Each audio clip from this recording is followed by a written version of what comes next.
it's a little weird. I think it makes for an interesting intro though, because most of the time there's a little bit of texture to it. Yeah, we're just kind of like barreling through this, but that's enough of the clapping. Anyway, hello everyone, welcome back to the final episode of the Back Questions Worst Answers podcast. Each week, I, Connor, along with my friend Charlie, hey, it's me, present a back question to the others, and as a fuck, damn it. Then we attempt to explore these bad questions with the worst answers. I mess it up. Also, this is our 40th episode. Yeah, I was going to say, we're coming close to 50, which is like a big mark. Yeah, which still not a single one with a good intro. Kind of amazing. In pod episodes, that's a full year of pods. We got 52. Oh, wow. We got 12 more to get to 12 it'll be like the end of the summer by yeah, jeez. By the time we get to 52, which will kind of suck. So we haven't done these perfectly weekly, right? For the last year, there's been some gaps. Yeah, we had like that hiatus in the summer. Like we did it strong when Corona hit, and then we stopped like in the middle of summer. Then we did some episodes like in August or so. I think generally we had like an episode once a month. I think, if I remember right. I really don't We've been consistent for a long time now, though. Yeah. Have we missed any in the last, like, couple months? No, it's been, like, we've been every week since September, I think. Maybe we missed one some close calls. Maybe we missed one once Brett dipped out. I can't remember. I would have to go look back at the videos. Anyway. Pretty solid library though. Yeah, we got an extensive library. There was Allison on the stream talked about, she was like, I might go back and watch, like, just binge the podcast, and I was like, well, that's good. And then Doominator was talking about how, he was just gassing us up about the pod to me post stream, and I was like, thanks, Doom. I mean there's nothing much we do. I've got a challenge for Doom, and that's to re-binge all of them so far. To go back and listen to them all a second time. Yeah. To get this... He could write a novel at the end, you know? Yeah. Yeah. Yeah, just to chronicle the kind of the drama and the everything with the BQWA. Anyway, big shout out to Doom, and big shout out Allison, was that it? Yeah. Big shout out to our fans out there. We need to spread this word, right? Yeah, we need to get the movement out there.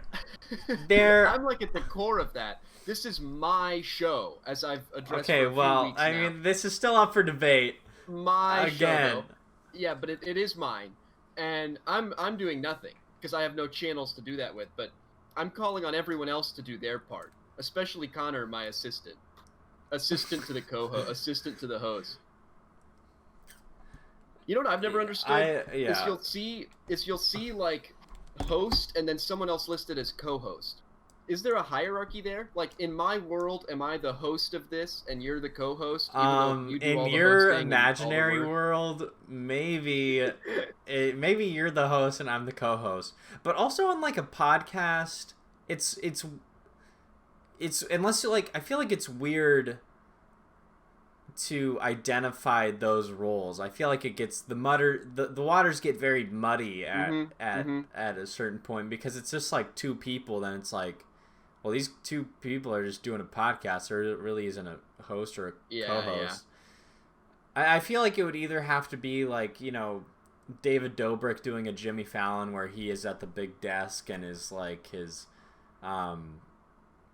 like GIMP or whatever is on he's like the Andy Richter does the so you winced at when I said GIMP. Well, it's just I don't know that I have no problem with the word GIMP. It just was not the word I was expecting there. Okay, interesting. Anyway, is that what it's called? Like, is that the word for that role? When I think of GIMP, I don't think of like comedic. No, I don't think it's the word for the role. I was just kind of like making it's a fun word comparison. Yeah, just adding a little bit of fun to the Does pod. Anything else come to mind other than Pulp Fiction when you say the word GIMP? That's really the only thing I think. No, that's like I think that's where I learned the word. That's like everyone's. That's like the only encounter anyone has had with a GIMP. Yeah. Essentially, except for the people that are a part of that. Yeah, partake in that. Yeah. Sort of. I don't know anything about that. Yeah, I don't really. Yeah, I'm kind of sheltered towards that. I'm not even sure what that bit kind is. of area. I'm not a part of deviant sexual I'm not sure what I'm even trying to hide myself from there. Hey, we're all open and accepting to all things, so I mean, we love sex. We do, and I think we like to keep that fairly open. We're kind of like the dude version of Call Her Daddy, like. Yeah. Do you know that podcast?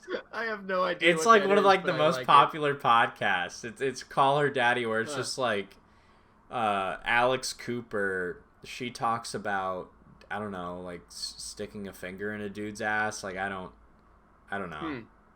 Would you ever participate in sodomy? I like that word. In what? It means anal. It's like the fancy word for anal. I don't know. I like that. Like I think I've like thought about it, but like I don't know if I've mentally like crossed the border on whether I'm like a hard yes or a hard no. It's like never been presented to me to where I'm like, well, I'm like really hard on like this. Yeah, this is the way to go. But I don't know. Huh? I just like I can't. I just don't think I have like that level of interest in me in anything, you know? Like I'm just not sure I care enough about anything except not having colon cancer to have someone stick something up my ass. Like I think that's really the only thing. I would feel like I don't know, I feel like I would just feel very uncomfortable. But I mean, I'm like I don't know. Like now that I'm thinking about it, I'm sure like if in like the heat of the moment and if like someone wanted to do it, I'll be like whatever. Just like sent it. Yeah. Yeah, I'll be like okay. I wouldn't have a huge problem with it. Well, let us know how it goes if it ever comes together for you. Yeah, I will. I'll episode 152. Bring that to the pod. Crazy anal hookup in LA. Connor's crazy anal hookup. Connor's crazy anal hookup at Saddle Ranch. It was crazy. Well, we're all excited for that. Yeah, there's a reason to stick around. Yeah, there's a reason to keep listening. 112 episodes from now. For that eventual story, yeah. Before we get into the questions, I just wanted to the real meat and potatoes. Yeah, the real juice of the pod. Yeah. I just wanted to give a quick apology. We do like these. We start. It's good to start every episode with an apology. We start find that the ratings are better. Yeah. We do get more views with a good, earnest apology, and I just wanted to apologize for yesterday's video. I really don't know what it was. I just been feeling like really burnt out from school, so I decided to do like a vlog parody. I decided to do parody like Emma Chamberlain or like Casey Neistat. You know, I like took the magic marker, I wrote on my hand like this is remnants from. I wrote on a piece of paper. I made some like really faux message out of it. It really makes no sense, and I have no idea if it's entertaining or not. I watched it's I don't know if you do this, but like whenever like I make like any form of content, I've been doing this a lot more recently because I actually think my content is like the best it's been, and it's actually like it's good. It's quite good, I think. To where like I'll watch it all the way through and I'll be like, Connor, you're fucking hilarious. And and with this one, I was like, I don't even know if I'm gonna bother. Last night or Friday night, I was just like, I just got drunk and started editing my video, and I was editing it, and I wanted to do an outro while I was drunk, so I was just like, what's up guys, I'm drunk.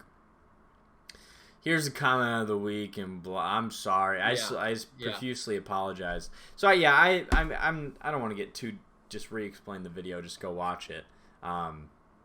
I just want to give a quick apology. Regular programming next Saturday. So yeah, I haven't seen the video yet, which is fine, and perfectly okay. No big deal. I mean, I don't expect to. But I would just throw out that I normally find your content where you're like actively parodying or like satirizing something. I love that stuff. Like that was always my favorite part in your like longer form videos, was just like the little sketches and skits where you're making fun of the format. I think you've got a real great like eye and feel for that kind of thing. And I know I was talking. Oh, I don't think I ever told you this, but I was talking with Ben after the pod last week. You should check out that episode. Actually, you should check out the previous two, because it was a 2-parter. Yeah, it was a. Has anyone said anything good about that? Did anyone like that or dislike that or anything? I think Ben commented in the Pod Thoughts Discord and was like, "What do we do with the episode? Like, do we make our own songs or something?" Okay, so a little bit of a poor setup on my end. Look forward to me finding a better way to do the same thing again in the yeah, we'll do it again later. It with just some actual forethought. Yeah. Mm-hmm. Okay, yeah, but anyway, I was talking with Ben after the episode, and he said that he's been watching through a lot of your old stuff, just kind of like whatever random stuff he seems interested in, and he thinks a lot of it's pretty funny, and he agreed that you've just got like a real great like eye and feel for what other YouTube content looks like just the way you like pick up on the editing and the little like, you know, like you said, like the ink on the hand and stuff like that. But I don't know, I think you've got a great eye for that kind of stuff, and I really enjoy seeing that. So I'm not saying that this video is going to be good, but I've got hopes that you could. I feel like this is your sweet spot, so I'm excited about it. Well, thank you. You know, I don't already out, and yeah. You know, I don't do that stuff a lot, but when I do, I try to make it good. And not to say my commentary is a piece of shit, because, you know, it's also one of the best things I do here on the platform, just to stroke my own ego. You know, it is one of the things that, you know, I'm gifted at. I rant about things, and I make it in a somewhat funny way, and I've tried my best to, at this point, make it engaging and entertaining, and I think I've done that. This is somewhat related, but I think it's an interesting point. I got my mom was like gifted for her birthday or something, like a master class account for a year, you know, like the online. I've always wanted to try those, yeah. Anyway, but when she got that, it comes with like 3 week-long passes, 3 free week-long passes. So I guess if you want to try it, I could give you one. But I've been using one, and I've actually started paying for like a little bit of it, because there's some that are good. But I was listening to Malcolm Gladwell's, and he was talking about writing profiles of people. You know, like in a lot of his New Yorker work, and even in his books, you know, the way he goes about like laying out a person and explaining a person without just like saying this person is this way, you know, like trying to use experiences and stories to give you a really full idea of who that person is. And he said he's never been about like writing hit pieces on people. You know, his goal's never been to go out and really like hit somebody hard, you know, like hard hitting journalism has never been his thing. But he says, I always want people, and it's not about the opposite either, right? Like, it's not about just like, you know, buttering somebody up and making them look really good. But the way he explained it, I thought this was such a nice way of putting it, was I always, whenever I'm done, I want somebody to feel good about having taken the time to talk to me. Because he's like, I'm almost always talking to people that are more important than I am, you know, or like above my weight class in the social hierarchy, or have better things to do. And he's like, that's just kind of my goal, is that at the end of the day, they're happy they took the time to talk to me.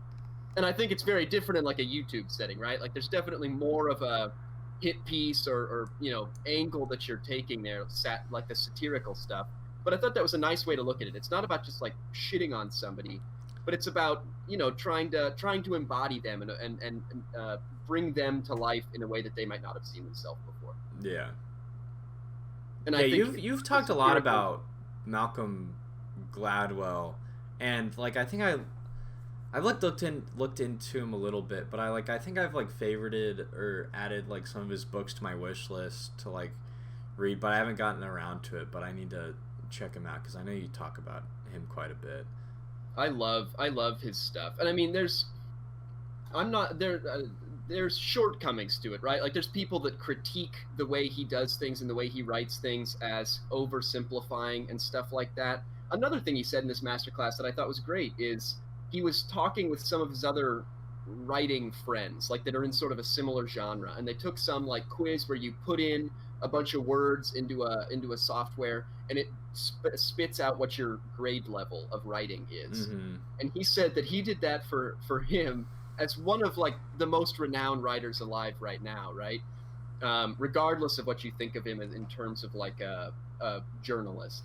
And it spit it out that he was like an 8th or 9th grade reading level. And the other people he did it with were like many grades above that, and that makes sense. And he said, to me, that was a compliment in a way. Like he was like, I'm very happy with that, because his thing was, the whole goal of my work is to take these really kind of big, heady, complex ideas and turn them into something that's not like easy but palatable, understandable to almost anyone. Yeah, I was just about to say that, like, if you can like write at that level, you can convey your message to a lot broader of an audience, and it just like makes things easier to understand. Yeah, I think a lot of the criticism around him is that he like takes issues that are really big and too complex and oversimplifies them. And I think it's fair, right? Like if you read just his book, you're going to come away with kind of whatever his takeaways were, and you're going to be missing some of the fuller context. But also, there's no way in hell that 98% of the people reading his books would have ever done all the proper research. Yeah. And like he's still giving you way more than you would have gotten any other way, right? And I think that's a really admirable thing. And I think if you're criticizing him, not everyone that oversimplifies, there's definitely a line, but someone as talented and well read and like well researched as he is, for oversimplifying, I think there's kind of an element of missing the goal, right? Like his goal is not to write an academic paper. Yeah. His goal is to read a bunch of them for you and kind of give you his takeaways. And of course there's an angle to that and whatever, but it's, I don't know, there's a value to it. And I would highly recommend any of his work. I finished listening to Talking to Strangers on my drive up to school so many months ago. It's just it's a great book. There's so many like fascinating things you learn in that. That's a great one. Outliers is really well known too. Those are probably the two most, like, in my opinion, accessible to like a mainstream audience. Yeah. You know, like anyone could really get into that and enjoy it. Interesting. Yeah, I'll have to check them out. Absolutely. Yeah. With that, do you want to jump into the questions? Yeah, I was just about to say, let's jump into the questions. So yeah, why don't we? Yeah, let's jump in. Yeah, let's jump into the questions here. So I'm going to a wedding. Well, I guess it would be today. I'm gonna be at a wedding right now by the time this is uploaded. You're at a wedding right now? Future tense. I'm technically at a wedding right now. And I've been given the poorest information on how to dress at a wedding. Like, but like the context is like the wedding's in a barn and it's like very like honky tonk like type wedding. Is it for someone I know? Just out of curiosity. No, it's it's my girlfriend's or Sarah's like cousin or whatever. Okay. Yeah, it's in like a barn. It's very honky tonk. At least that's what I've been given. It's what it's like, but I just like what to wear. They're like, don't wear jeans, but like it's gonna be hot and it's in a barn. So, and that's all I've been given. And I was like, okay, well I'm gonna like go to Kohl's, I guess, probably today. Kohl's Run. Yeah, get a quick Kohl's Run in, get like some Dockers or whatever. I kind of want to dress like Tony Soprano there, but I guess my question is like, what's acceptable wedding attire? Yeah. Like what can you like pass with that's not like overdressed but not shitty enough to where you just look like a homeless person at a wedding? Yeah, I've got a pretty big extended family, and a lot of my cousins have been getting married in the last few years. So there's probably been like a wedding a year ish for Mm-hmm. me right now. And just as a shout out to myself, I'm somebody's best man in a wedding This is true. I can coming confirm up. that. So big shout out to me for being someone's friend. So much so that they asked me to be their best man. So that's exciting. I'll probably have some good content and You've been post that some good of a stuff for it. person to that person Yeah, to where they asked you to be that person at your I at am one of their most literally their coveted days. best Yes, man. you Yeah. yeah, you've exceeded all expectations of friendship to be at this moment in time. hmm I'm working really hard right now to become another friend of mine's maid of honor. So Really? that would be an incredible achievement for me. I would love nothing more. Um, well, anyway, I'll keep the pod listeners up to date on how my journeys go in both those Yeah. areas. I feel far too young to be involved in either thing at the level I am, but I suppose if they're getting married, I can be a best man, right? Yeah. That's probably something I ought to step up to. Anyway, um, I would, in my opinion, there's got to be like a jacket of some kind. I think that's like an important starting point. Maybe if it's some like super fancy deal, and I just don't think it ever should be, but if it is super fancy, that's like a tux or something, or white tie. But I think it's at least like a sport coat or a suit coat or something like that. I think that's a good starting point. Really? I thought that might be. I don't know. I'm trying to think of like other. I'm just trying to think of like movies where I've seen that. Have you seen 500 Days of Summer? No. So there's like this wedding scene. Oh, I guess Tom is wearing a coat. Hmm. I'll Well, say though, I've been to some more honky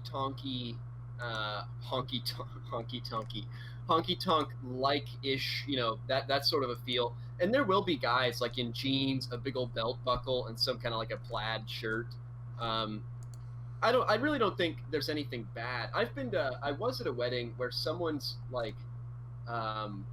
in like the wedding party showed up to the rehearsal dinner in like a tank top, like a like workout tank top, like really? a sports bra and leggings, and her boyfriend was there in something like sweats and a t-shirt or something. And like Interesting.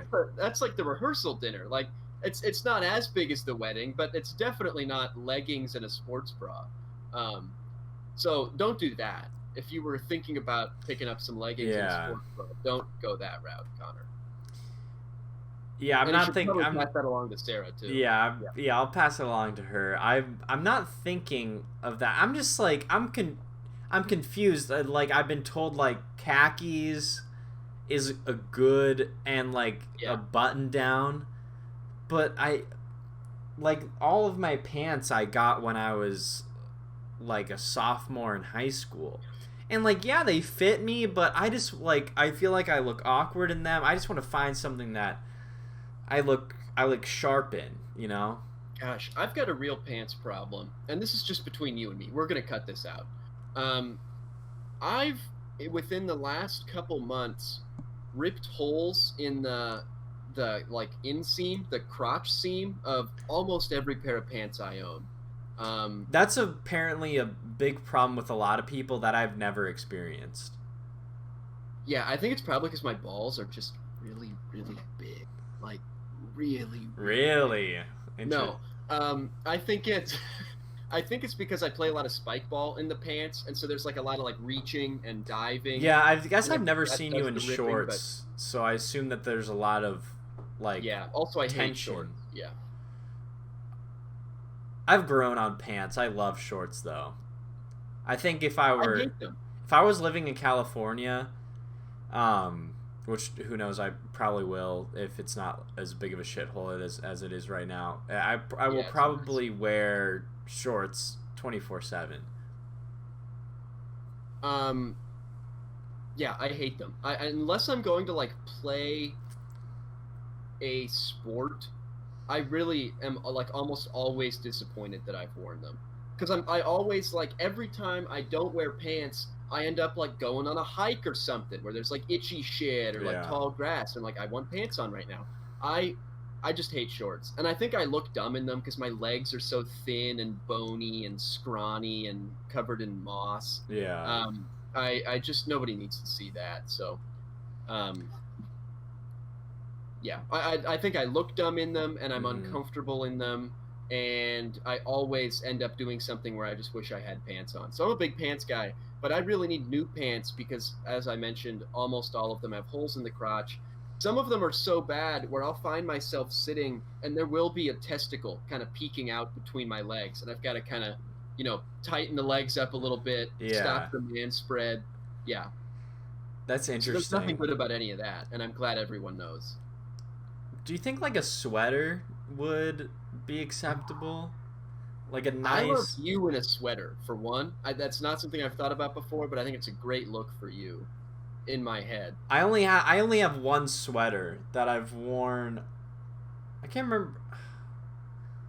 I don't think I've worn it around you, but like I mean I've worn it. And I think I like look my best when I'm in that, and so I thought I'm picturing it and I love it.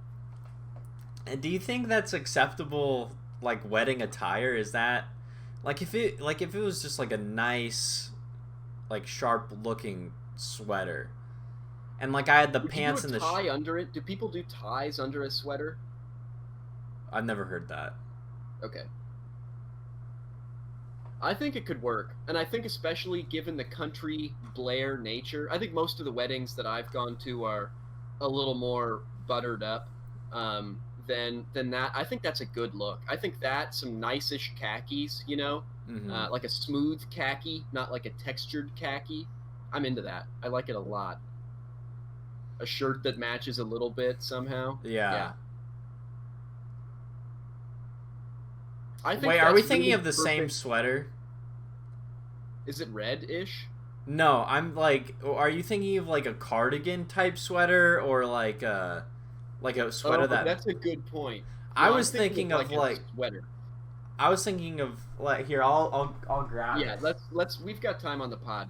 I think a sweater is really great. I love that as like a casual wedding option. Maybe I'm super off base with that, but I think that's a good look. No, I think especially in the summer right now, where a jacket's going to be pretty hot. I mean, the sweater will be too, but that's. I was thinking like this is obviously I'll get like a new sweater. But that style.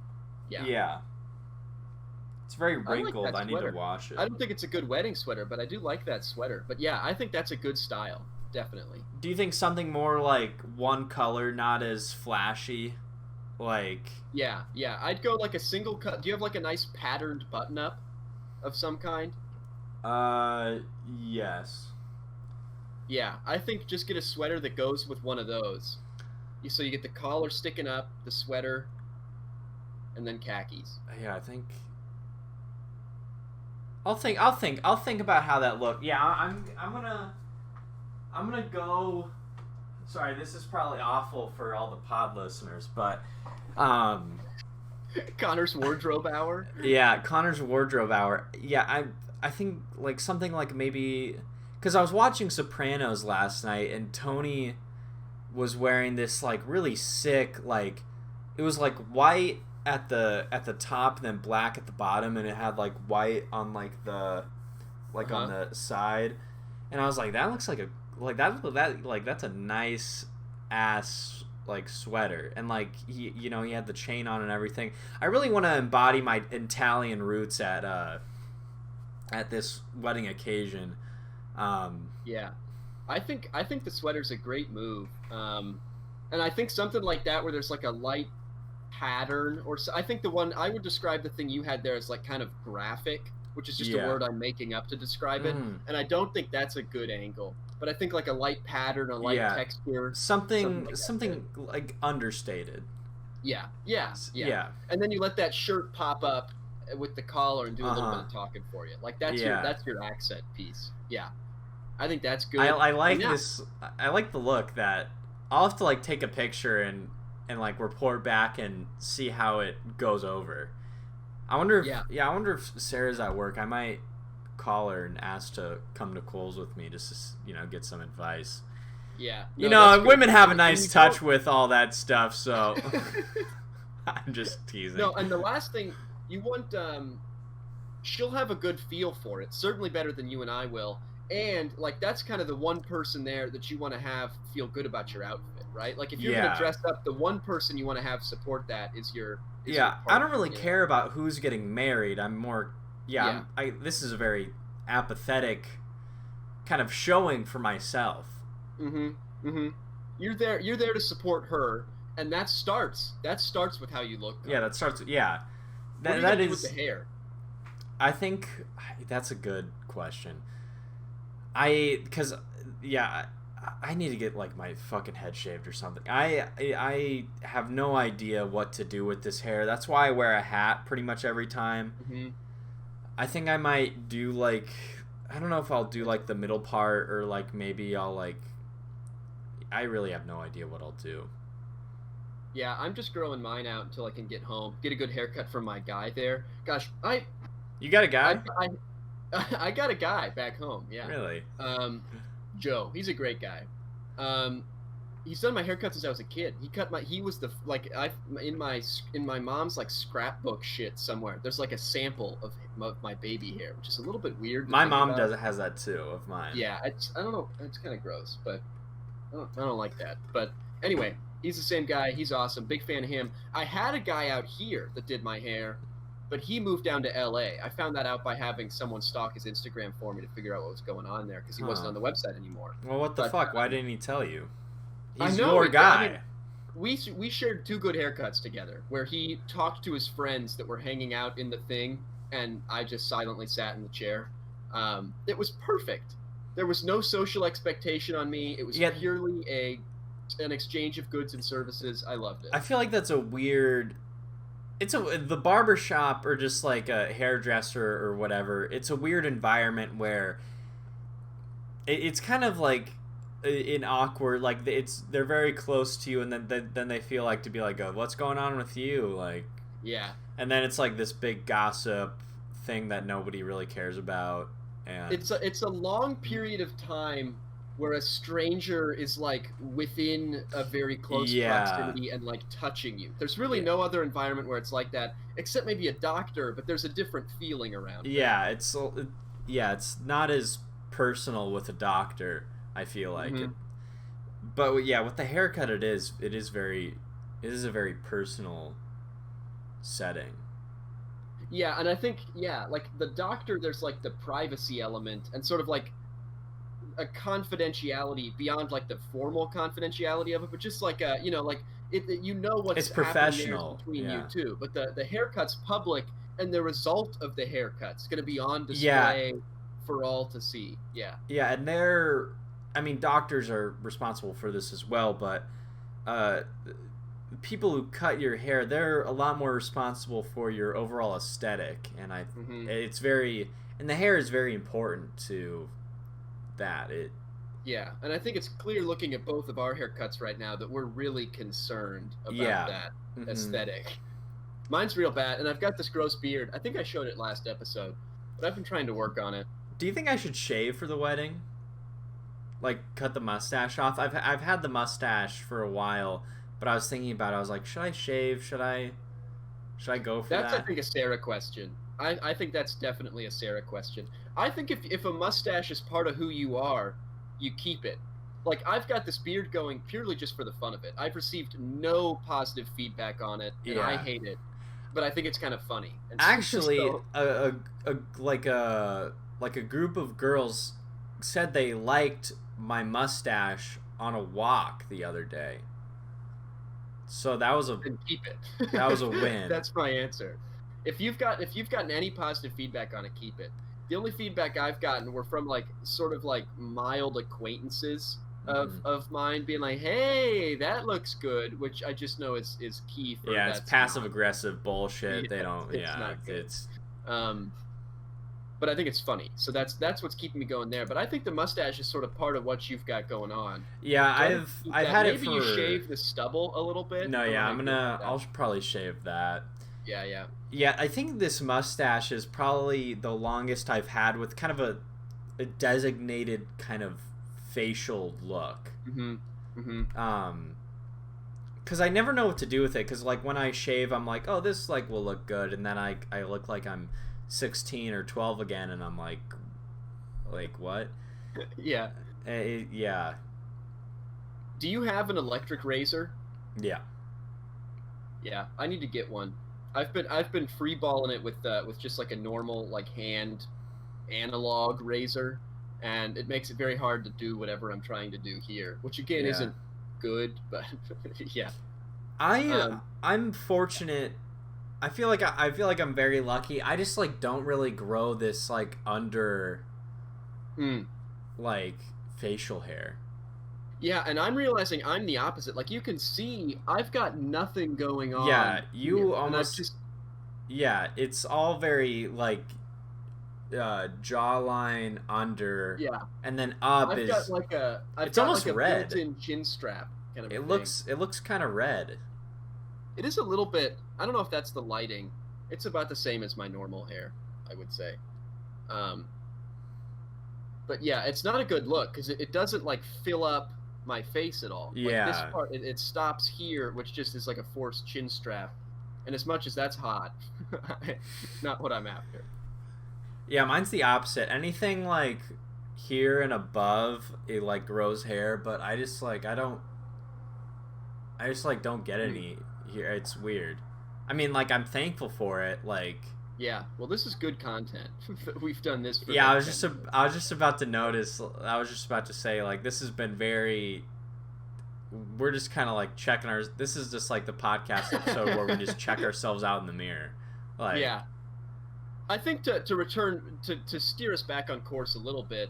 I love the sweater game for you. You know, I'm a real sucker for a nice button up. Mm-hmm. That's my normal attire. In normal conditions, I'm a day-to-day button-up guy. Mm-hmm. I'm excited. Oh, to get back I guess I could do the tie with your suggested tie look. I think it's worth considering. Uh-oh. Oh, your camera. The camera went away, just like I thought it might. Did your battery cut out? One? Yeah. Fuck. Finish on a high note with this thing. Oh, that's so bad. I love the hell out of it. That is awful. It's genuinely a crime that someone thought this was like decent to incorporate into a laptop. How old is the laptop? Yeah, what like, and it's on like it's like the 3 most years now, maybe. It's the most awkward like It's on the bottom of the laptop, and like it looks like you like threw it in a lake and then retrieved it and just like put it in rice. And whenever I have to type, when I had to like type on Zoom calls, it just looked like some kind of a spider was coming to eat it. It's horrible. It's a crime, truly, that someone. What's the brand? It's a Dell. It's a Dell XPS. Like, it's a nice laptop. I think they don't do it this way anymore, and I sure hope they've put in a better. Yeah, I really hope that they don't do that. Everything about it is awful. Anyway, to get us back on track, I think if you've got a tie that works, I'd go for that. I think a little tie popping through the collar, I think that adds a little bit of formality. Yeah. And I also love ties, so that's a personal thing as well. I'm going to suggest another pant type to you as well here. Here we go. Yeah, thanks for filling in for me. I've been... Okay. So, I forgot that I've got my shit camera now, so it's not going to look good. But these are like... It's like a waxed khaki material or something like that. Like, it's like a canvasy thing. Maybe you can hear that a little bit. Yeah. But I really dig these. It's a Levi product, it seems. But yeah, it's sort of like a moisture wicking deal, and it's like formal. I got them in a couple different colors, and they're some of my favorite, just like nicer day-to-day pants. They're super durable. They're some of the only pants I have that are not ripped in the crotch, despite pretty frequent wearing from me. I'd recommend those if you're not satisfied with a khaki, or if a khaki color doesn't seem to go with the other stuff you've got. Yeah, I thought of like getting like some Dockers or some Haggard, just like some dress pants. I don't know what I'm gonna do for my shoes. I probably have to get shoes as well. Again, this Oh. isn't a barn, so I might be overthinking this whole thing, but I want to look nice. Yeah, shoes are tough. I'm not good. I've been trying to work on my shoe game over the last few years because it was real bad, as you might recall in high school for me, where I wore black basketball shoes Yeah. every day to everything, um, which is good. I mean, they're nice shoes. They were supportive. They gave me the, athletics when I needed it, the comfort when I needed it, but a horrible look. Um, but I'm not a shoe guy. I don't know that. Yeah, I was Can't thinking talk on shoes at I was all. just gonna wear my New Balance Vision Racers, just the big bulky. Here, I'll pull them up just because Charlie, you probably don't know what they look like. No, I've got no clue. I would say though, maybe in like the world we're in now, maybe there is something like maybe people acknowledge like good sneakers as like a fashion thing. Oh wow, that's These are like Oh, some of I like the don't know what to say about comfiest that. shoes that I own. They're like the best, but yeah, it says Vision on the. Yeah, I don't think that's the move. I'm just gonna be honest with you. But yeah, I'm not a shoe guy. I don't know what works there. I know brown is good with khakis, or maybe blue. I think there's so many things to it. Yeah. I've been like mildly trying to up my fashion game since like late high school. I feel like that's the age to like college, like beginning of college, late high school. That's when people I think start to really try to figure themselves out like in a fashion way. Well, yeah, because you're done growing. Like it used to Yeah. be that whatever I bought, I'd outgrow it the next year because I'm just such a big boy. Um, I'm a real big schoolboy. Yeah, you're a real And big boy. yeah, and but now that I've sort of stopped that, I can like commit to pants a little bit more and know that they'll like fit right continually and that kind of thing. But I'm still working through a lot of shitty stuff that I've had since high school, but don't really want to replace yet. Like I have the same sweatpants I did in like 8th grade. Like it's bad, but I Jeez. like them. And I don't want to ever change them because I never wear them out. I'm wearing them right now. Um, so yeah, don't do that. But yeah, I think we've got you on a good path there, Connor. I feel like we've kind of figured it out for you. Hell yeah. Yeah. Yeah, I can I just like feel good about imagine you. it, and I'm imagining myself in my head, and I'm like, this is the move. Like this is. Yeah. I think there's a lot of good coming for you at this wedding. I'll report back and see if I get any like compliments or. Take a picture and we'll throw it up on the next pod. We can talk through it a Yeah. little bit. That's how we'll open it. So yeah, look forward to that. Next episode, we'll look through Connor's wedding attire. We'll kind of see what we think of that. I could even bring some photos from weddings I've been to, and Yeah, we can just do like a side by side of just like yeah, what. we can do some wedding run-throughs. I've done some rehearsal dinner photography at a couple of the family weddings I've done, so I could even bring like like the heads cut off of Hell yeah. some different things. We could really run through the gamut of it. So yeah, look forward to a completely arbitrary wedding photo gallery. Hell yeah. Next think yeah. Next week, guys. Here we go. Thanks for tuning in. Make sure to join the Bye. Discord merch. Goodbye, everybody. Another great one.